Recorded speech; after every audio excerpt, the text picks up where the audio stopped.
Good morning po mga karot, welcome sa aking channel. Ayan, kumusta po kayo? Sa araw na ito ay dati pa rin at inuulit-ulit kong video tungkol sa preparasyon dito sa aming grades lab. At ayan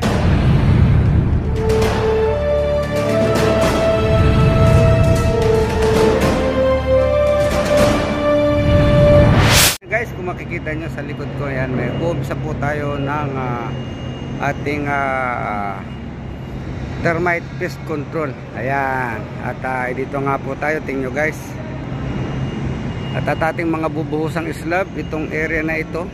Yan, naka-ready na itong area na ito. Yan, isang mahaba dito, tingnan nyo mga kahardot. Bago po natin yan lagyan ng termite, siyempre malinis, well compacted na yan lahat. Ayan guys, okay na ang shuttering, naka-level na yan lahat. Ayan guys, dito po guys ang isang slab natin bubuhusan, at doon sa dulo ron yung isa sa kabila ron, at ang pangalawa pong slab natin ay ito na. Ayan guys, nagumpisa na po ang ating spray. Ayan, kailangan basang-basa.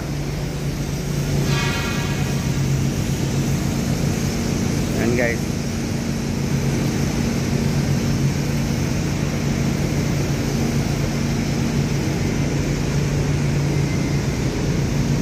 at syempre ito naman yung ating last dito sa air na ito, itong natitira na ito. Dito muna po tayo, at nakahanda na rin ang mga pillar board dito sa ating inilagay na pundasyon. Ito, footing, may pillar board na yan mga kahardot. Ayan,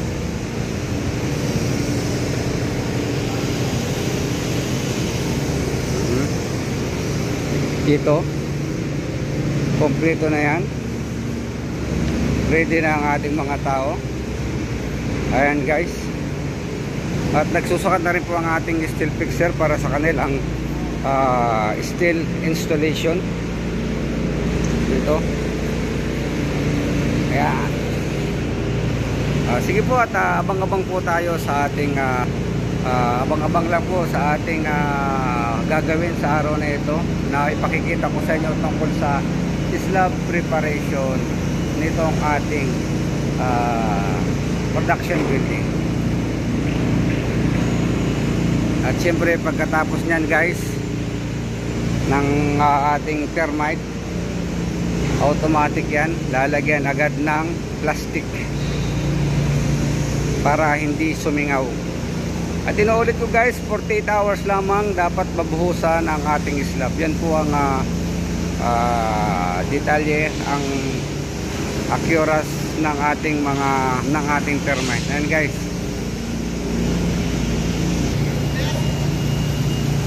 ayan guys, diba, basang-basa.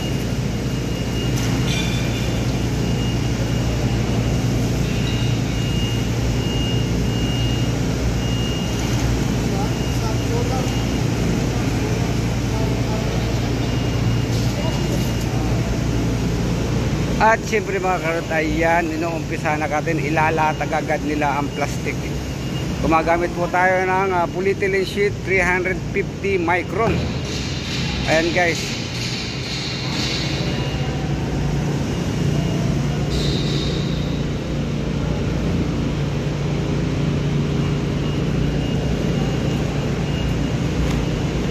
ayan,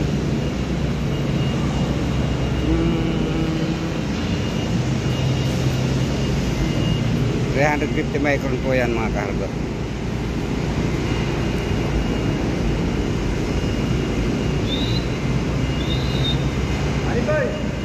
Galas sama muskila. No problem, no problem. Yan, nilaladlad po yan. Pinipilog sa doon.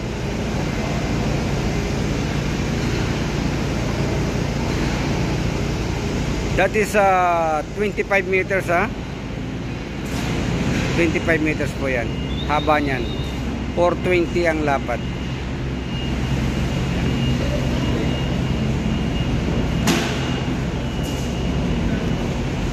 Suyabak.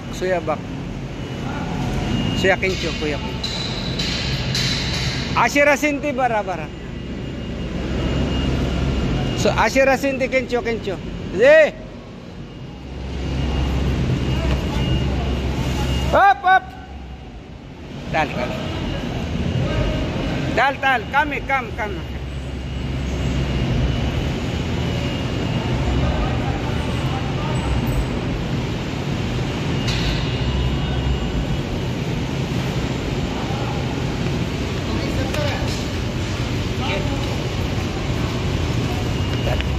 Bas, bas, bas. Ay, ay, ay.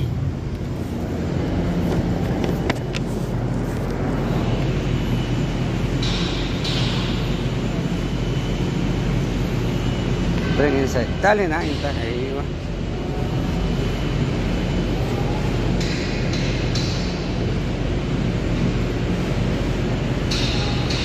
Aywa, yan, guys. Nakadiretso yan din, lapat na lapat sa gilid.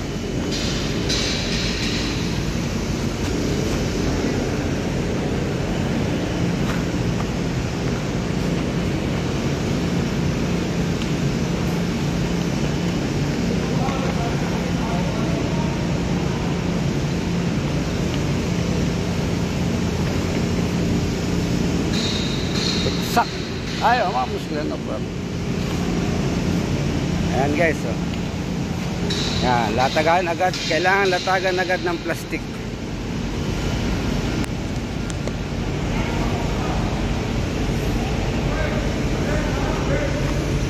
At ito guys, nandito na sa kabila naman. Ito.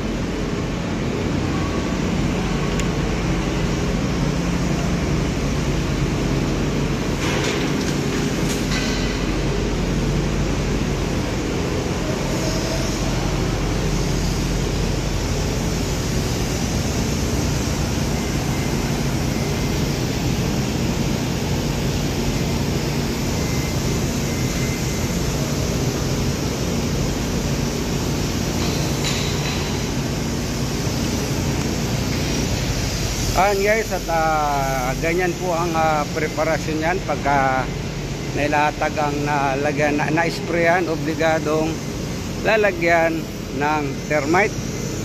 Yan, 5 liters per square meter, 5 liters square meter ang applicable nyan every meter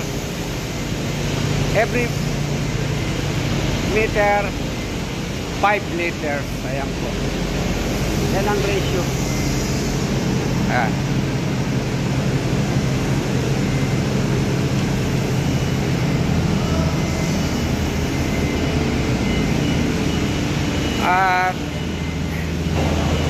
At siyempre mga karot, pagka nailatag na yung plastic na yan, siyempre ang gagawin naman dyan ay ang ating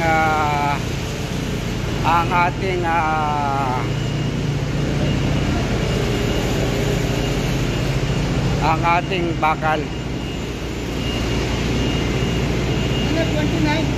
Ayan guys, kine-check po natin ang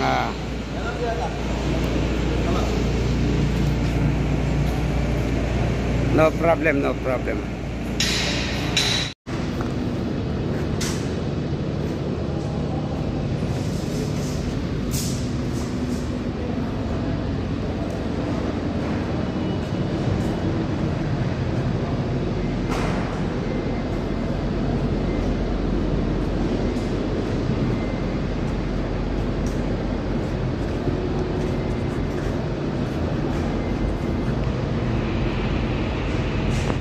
At pagkatapos nga ng plastic, ayan ang nilalagay natin. Meron po tayong wood inducer. Ayan, ang wood inducer po natin yan. Naipakita ko na sa inyo sa nakaraan kong video.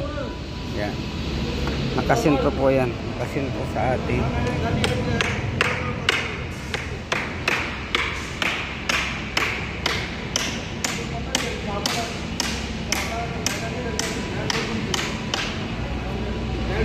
guys.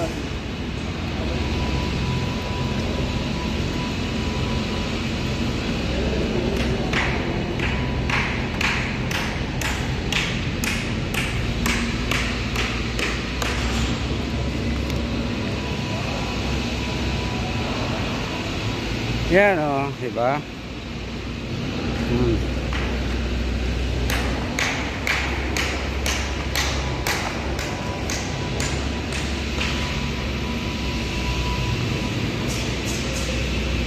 At pagkalagay nitong ating mga wood inducer na ito guys, alam niyo na ang susunod, maglalagay na po tayo ng bakal.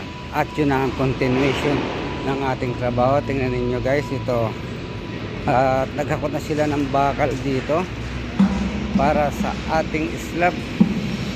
At kaninang umaga nga, ayan ang hinakot nila, oh. Ayan dyan na yung bakal nila, oh. Siyempre preparasyon para sa slab. At ito, nakapag-layout na sila. Yan po ang sunod na hakbang na ginawa. May layout na sila ng bakal.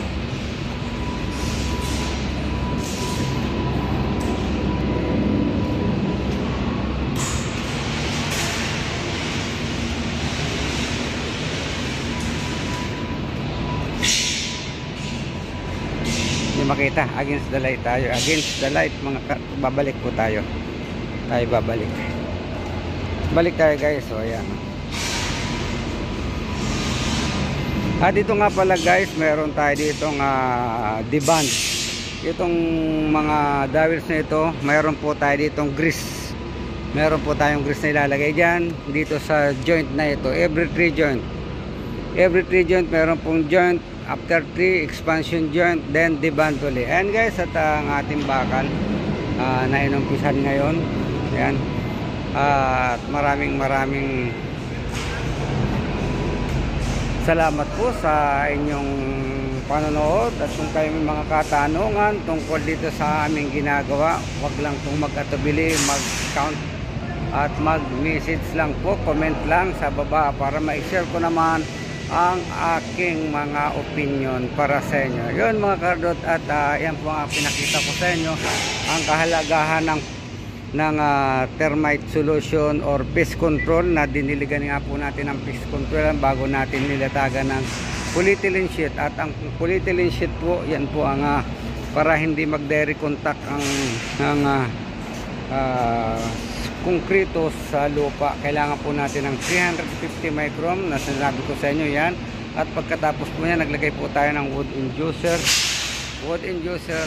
At yun na nga, ang kasunod ay tayo ay nagbakal na. Ayan, continuous ang pagbabakal yan. At yun nga mga karot, maraming salamat pong muli sa inyong panunood. Na meron kayong natutunan sa aking sinishare, pinakikitang video tungkol dito sa ating construction. Maraming salamat po at hanggang dito na lamang. Bye bye.